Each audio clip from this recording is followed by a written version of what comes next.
నమస్కారం అమ్మా. నమస్తే. అమ్మ, ఈరోజు మిమ్మల్ని అడగాలనుకుంటుంది ఏంటంటే, పూర్వకాలంలో మనం దేవాలయాలు చూసినప్పుడు చాలా పెద్దగా అందులో ప్రతిష్ఠించే విగ్రహాలన్నీ కూడా పంచలోహాలతోటి చేస్తూ వచ్చేవారమ్మా.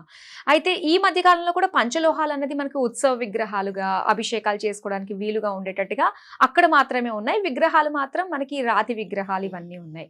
అంటే ఆ రోజుల్లో అలాంటి పంచలోహాలు విగ్రహాలు ఉండడం వల్ల మానవులకి ఏమన్నా అది హెల్ప్ అయ్యేదంటారా ఆరోగ్యకరంగా ఏమన్నా? దీని గురించి తెలుసుకోవాలనుకుంటున్నా. కానీ ఒక గుడి ఉందంటే నీళ్లు ఉంటాయిగా. ఉంటాయి. నీళ్లు లేకుండా గుడి ఉండదు కదా. హుహు. నీటికి ఒక వైబ్రేషన్ ఉంది. హ్మ్. నీరు మనం ఏమనుకుంటే అది జరుగుతుంది. ఒక ఒక గ్లాసులో నీళ్ళని తీసుకొని ఐ లవ్ యూ అని నీవు దాన్ని ఐస్గా పెట్టినప్పుడు ఆ ఐస్గా తయారైన నీళ్ళని నువ్వు చూస్తే అది అందమైన పుష్పంలాగా మంచి కనిపించిందని రీసెర్చ్ చేశారు రీసెంట్గా. ఐ హేట్ యూ ఇందులో మలినాలు ఉన్నాయి ఆ నీటినని దాన్ని ఫ్రిడ్జ్లో పెట్టి ఐస్ అయిన తర్వాత చూస్తే దాన్ని అంది ఫంగస్ ఫార్మేషన్ లా తయారైపోయినాయి. అంటే వాటర్కి మనం ఏమంటే అది ఉంటుంది. వాటర్ లేకుండా గుడి లేదు ఏమ్మా. ఇప్పుడు పుష్కరాలు కూడా సేమ్ అదే. నీటికి వైబ్రేషన్ ఉంది. ఒక నదికే వస్తే పవర్ ఉంటుంది. రెండు గంగా యమున, ఇప్పుడు సరస్వతి కూడా. 3 అంటే మహాకుంభమేళ, కుంభం అంటే చెంబు. మూడు నదులకి పవర్ వచ్చిందని అర్థం. గుడి అన్నప్పుడు ఏమవుతుంది, మసీదులు కూడా ఉండవు తెలుసా మీకు. మసీదు కూడా నీళ్ల చుట్టూ ఉండే ప్లేసులనే ఉంటుంది. పంచలోహాల యొక్క ప్రాధాన్యత ఏమిటిదంటే, మనం పంచభూతాలతో నిర్మితమై ఉన్నాము. పంచలోహాలు పంచభూతాలకి ఉండే అదే పంచలోహాలు. పంచలోహాలు బయట ఉన్నటువంటి భూమి, గాలి, నీరు వాటికి సంబంధించినవే పంచలోహాలు. అందుకే పంచలోహాలతో పూజ అంటుంటారు. కానీ యాక్చువల్గా పంచలోహాలతో కానీ రాగితో కానీ బంగారం విగ్రహం కూడా ఉంది. ఇప్పుడు పెనుగొండలో చంద్రబాబు నాయుడు వచ్చాడు మొన్న. 100 మీటర్ల ఎత్తులో విగ్రహం దేవి విగ్రహం దగ్గరకు వచ్చి ఇచ్చాడు కదా, కన్నికా పరమేశ్వరి పెనుగొండలో.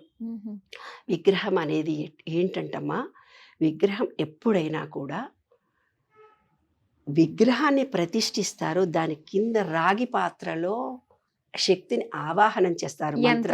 యంత్రాలను తయారు చేసి యంత్రం చేత విగ్రహాలను అలంకరించి చీరలు కట్టించి బంగారం పెట్టి ఎండి పెట్టి ఇవన్నీ అతి సామాన్యమైన మనుషులకు కళ్ళకి ఒక విగ్రహ రూపాన్ని మన కళ్ళకి ఇచ్చినప్పుడు ఆ శక్తిని పొందటానికి. కానీ యాక్చువల్గా మొత్తం బీజమంతా ఇక్కడ రాగి పాత్రలో భూమి లోపల ఉంటాయన్నమాట. ఇవి అన్నీ ఇప్పుడు శివక్షేత్రాలన్నీ స్ట్రెయిట్ లైన్లో ఉన్నాయి కాబట్టి వాటికి పవర్ ఉందని కూడా రీసెర్చ్ చేశారు. శివుడు మన భారతదేశ పటంలో స్ట్రెయిట్గా ఉండేవి మధ్యప్రదేశ్లో ఈ మధ్యకాలంలో రీసెర్చ్ చేశారు. కాశీలో మధ్యప్రదేశ్లో అద్భుతమైన శక్తి ఉంది కాబట్టి అక్కడ ఒక టెంపుల్ కట్టబోతున్నారని రీసెంట్గా నేను పేపర్లో చూశాను. కాశీలో రీసెర్చ్ చేస్తున్న వాళ్ళు మా ఇంటికి వచ్చారు. వచ్చి ఆ రీసెర్చ్ పేపర్స్ కొన్ని చూపించి నాకు అవగాహన చెప్పి, అమ్మ మీరు ఇంత గొప్పగా మీరు చెప్తుంటారు కదా, మా రీసెర్చ్ కూడా ఇదేనే నన్ను కొన్ని డౌట్స్ అడిగి వెళ్ళారు. ఒక ఋషి వాళ్ళు, కొంతమంది సన్యాసులు. అలాగే స్ట్రెయిట్ లైన్లో ఉన్నట్టుగానే ఒక గుడిలో అవి ఉంటాయి. మన హైదరాబాదులో డొక్కలమ్మ గుడి అని ఒకటి ఉంది. ఆ గుడి ఎంతో పవర్ఫుల్ ఉందని కొమరమౌలు వెంకట సుబ్బారావు గారని ఒక పుస్తకం రాశారు, చిన్న మస్తా అని. ఆ పుస్తకం నీవు ఆవిష్కరించాలమ్మా అన్నారు. ఆయన ఒక మిలిటరీలో పనిచేసి రిటైర్. నాకు ఆరోగ్యం బాగాలేక ఆయన దగ్గరికి వెళ్ళారు.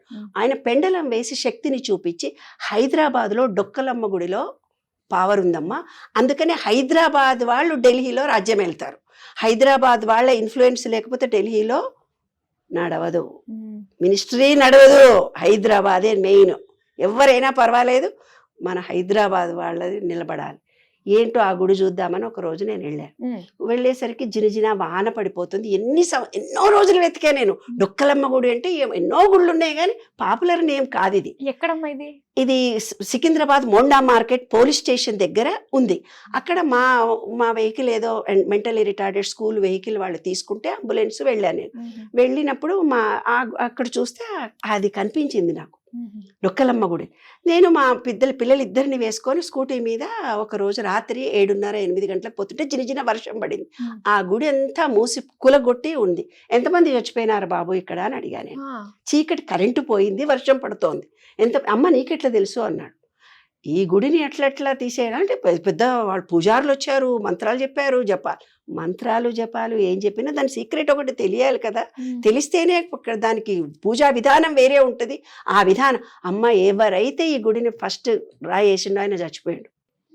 అక్కడ దారిలో ఉండే హాస్పిటల్లో డాక్టర్ మా అంబులెన్స్ తీసుకున్నాడు. ఆయన దగ్గరికి వెళ్ళి నేను అడిగా, ఇట్లా డొక్కలమ్మ గుడి పవిత్రంది, నేను మొన్న చూడడానికి వెళ్తే పగల నేను కూడా 50,000 కట్టాల్సి వచ్చింది, నాకు కూడా ఫైన్ అయింది అట్లా. ఎందుకంటే ఆ గుడి అనేది తీయడం అనేది దాంట్లో ఉండే పవర్ని శాంతింప చేసిన తర్వాత తీసి గుడులు కట్టాలి. ప్రతోళ్ళు నేను గుడి కడుతున్నా, నేను ఎక్కడంటే అక్కడ గుళ్ళు కడతారు. గుళ్ళు ఎవరంటే వాళ్ళు కట్టే అర్హత ఉన్నప్పటికి కూడా దాన్ని మెయింటెనెన్స్ చేయకపోతే ఆ దోషం మళ్ళీ వీళ్ళకే వస్తుంది. ఎవరైతే గుడి కడుతున్నారో వాళ్ళకే వస్తుంది పుణ్యపాపాలు. కాబట్టి ట్రస్టు మెంబర్లు ఎవరైతే ఉన్నారో జీవితకాలం అంతా అక్కడ ధూపదీప నైవేద్యాలు జరిగే ఏర్పాటు చేయాలి.